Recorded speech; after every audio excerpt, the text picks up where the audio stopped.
ঠাকুরগাঁওয়ের উত্তর বঠিনা গ্রামে ৬ বিঘা জমি জুড়ে ভারতীয় দার্জিলিং ও চাইনিজ জাতের কমলা সহ মাল্টার বাগান করে তাক লাগিয়ে দিয়েছেন কৃষক জয়নাল আবেদীন। প্রথমে ১৫০টি গাছ দিয়ে শুরু করলেও এখন বাগানটিতে রয়েছে ৫৫০টি কমলা ও মাল্টার গাছ। এবছর বাগানটিতে প্রচুর পরিমাণ ফলন এসেছে। কমলা এবং চাইনিজ কমলা এবং মাল্টার চারা নিয়ে আসি। রোপণ করার পরে ১ বছর পরেই কিছু কিছু ফল আসে, খুব মিষ্ট হয়।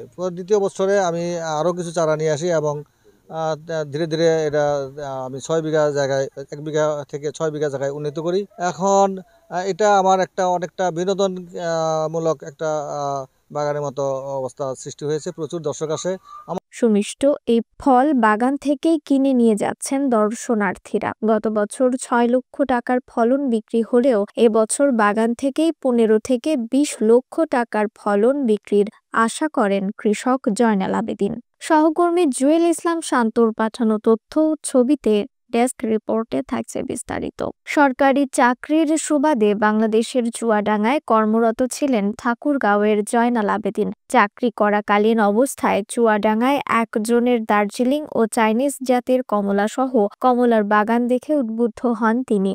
চাকরি থেকে অবসর নেওয়ার পর ২০১৯ সালে চুয়াডাঙ্গা থেকে ৫০টি ভারতীয় দার্জিলিং জাতের কমলা, ৫০টি চাইনিজ জাতের কমলা ও ৫০টি মাল্টার গাছ এনে ঠাকুরগাঁওয়ের উত্তর বঠিনা গ্রামের ১ বিঘা জমিতে রোপণ করেন। রোপণের পরের বছরই তার বাগানে ফলন আসতে শুরু করে। আর এসব ফলনের চাহিদাও বেশ রয়েছে।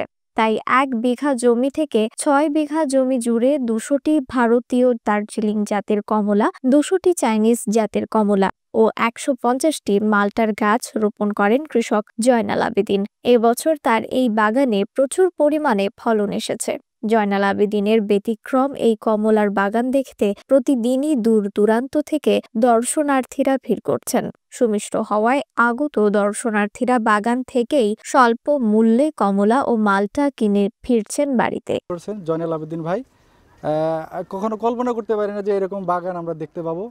আমরা রুইহা থেকে আসছি, রুইহাতে থেকে শুনতেছি যে ওখানে বাগান আছে খুব সুন্দর, ওই জন্য আসলাম এখানে আত্মীয়র বাসায়, আসলাম বাগানটা দেখতে। খুব সুন্দর লাগলো, খুব ভালো লাগলো দেখে।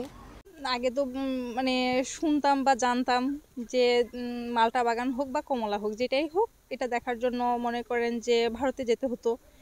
এখন তো আমাদের ঠাকুরগাঁয়ের মাটিতেই অনেক বড় কমলা বাগান, মাল্টা বাগান দুটাই হচ্ছে। তো শোনার পরে আজকে আসলাম, এসে অনেক ভালো লাগলো। এখানে দার্জিলিং জাতের কমলা বিক্রি হচ্ছে ৩৫০ টাকা কেজিতে, আর ২৫০ টাকা কেজিতে বিক্রি হচ্ছে চাইনিজ জাতের কমলা ও ২০০ টাকা কেজিতে বিক্রি হচ্ছে মাল্টা। জয়নাল আবেদীনের ব্যতিক্রম এই কমলার বাগান দেখে অনেক তরুণ উদ্যোক্তাই আগ্রহী হয়ে উঠেছেন এরকম বাগান করার জন্য। তাই জয়নাল আবেদীন তার বাগানেই তৈরি করেছেন ২০০০ দার্জিলিং জাতের কমলার চারা, ২০০০ চাইনিজ জাতের কমলার চারা ও ১০০০ মাল্টার চারা। এদিকে কৃষি বিভাগ থেকে জয়নাল আবেদীনকে সার্বক্ষণিক সহযোগিতা করা হচ্ছে। উদ্যোক্তা যারা উৎসাহিত হচ্ছেন এবং নতুন নতুন বাগান সিজনের ব্যাপারে আগ্রহ প্রকাশ করেছেন। তো আমাদের কৃষি সম্প্রসারণ অধিদপ্তরের লেবু জাতীয় ফসল সম্প্রসারণ, ব্যবস্থাপনা এবং উৎপাদন বৃদ্ধি একটি প্রকল্প রয়েছে, যেটি আমাদের এই ৫টি উপজেলার ৪টি উপজেলায়, সদর ব্যতীত বাকি ৪টি উপজেলায় বিভিন্ন ধরনের বাগান সিজন করছেন। তার মধ্যে মাল্টা এবং কমলা উল্লেখযোগ্য। আমরা এখানে এই জেলায় বিশেষ করে দার্জিলিং কমলার বাগানও সৃজন করে যাচ্ছি। তো এই ধরনের অগ্রগামী কৃষক আমাদের অনুপ্রেরণার উৎস। আমরা আশা করি যে তাদের মতো কৃষকের এই সাফল্য দেখে অন্যান্য কৃষকরা উৎসাহিত হবেন এবং আমরা কৃষি সম্প্রসারণ অধিদপ্তরের পক্ষ থেকে তাদের নতুন নতুন বাগান সৃজনে কারিগরি সহায়তা সহ যদি উপকরণ সহায়তা দেওয়ার সুযোগ থাকে সেগুলো আমরা প্রদান করে যাব।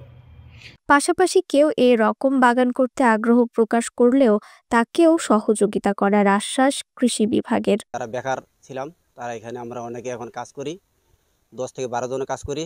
এখন আমাদের ফল পাকে গেছে, এখন মোটামুটি 25 থেকে 30 জন আমরা এই জায়গায় বর্তমান কাজ করি। নিউজ ডেস্ক, রিফাত আরা ইসলাম, ভোরের আকাশ।